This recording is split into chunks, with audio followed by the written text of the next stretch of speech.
বেতায় হরিচাঁদ গুরুচাঁদ ক্রীড়াঙ্গন দেখুন, আমাদের এলাকাতে খুব আশা নিয়ে এই স্টেডিয়ামটি গড়ে উঠেছিল খেলার মান উন্নয়নের জন্য। বর্তমানে পরিকাঠামো দেখুন হতশ্রী অবস্থায় পড়ে রয়েছে, কোনো রকম সংস্কার নেই।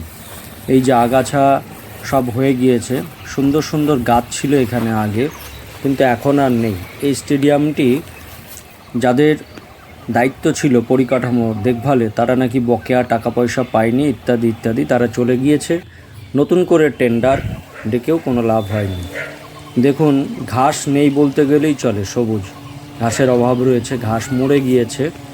এই স্টেডিয়াম বর্তমানে ওই দিকগুলো দেখছেন কেমন আগাছা জন্ম নিচ্ছে, দেখতেই পাচ্ছেন।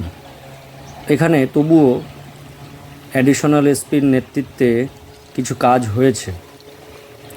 বেতাই টিম 11-এর ছেলেরা এখানে খেলাধুলা করে বলে মাঠটি তবুও এইরকম অবস্থায় রয়েছে, শুধু সবুজ ঘাস নেই, দেখতেই পাচ্ছেন। এই যে দরজাগুলো ভগ্নদশা, এখানে কাঠগুলো ভেঙে দিয়েছে, কিছু বাইরের লোকজন এখানে ঢুকে উৎপাত করে, দেখতেই পাচ্ছেন।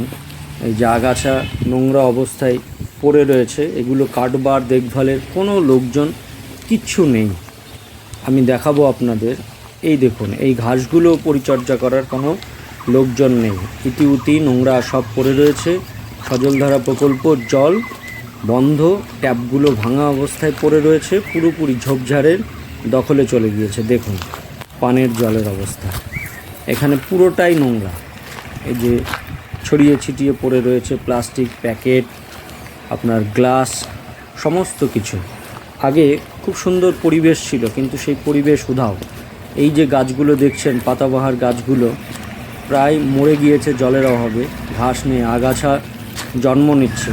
আমরা আশা করব যে এই স্টেডিয়ামটি আবার পুনরায় খুব সুন্দরভাবে কাজ শুরু হবে এবং পরিচর্যার ফলে আমরা যেটা চেয়েছিলাম সেভাবেই গড়ে উঠবে। ক্রিকেট ক্যাম্প, ফুটবল খেলোয়াড়দের আনাগোনা বাড়বে, এই আশা আমরা রাখবো এবং এই স্টেডিয়ামের মাধ্যমে এলাকার খেলার মান উন্নয়ন ঘটবে।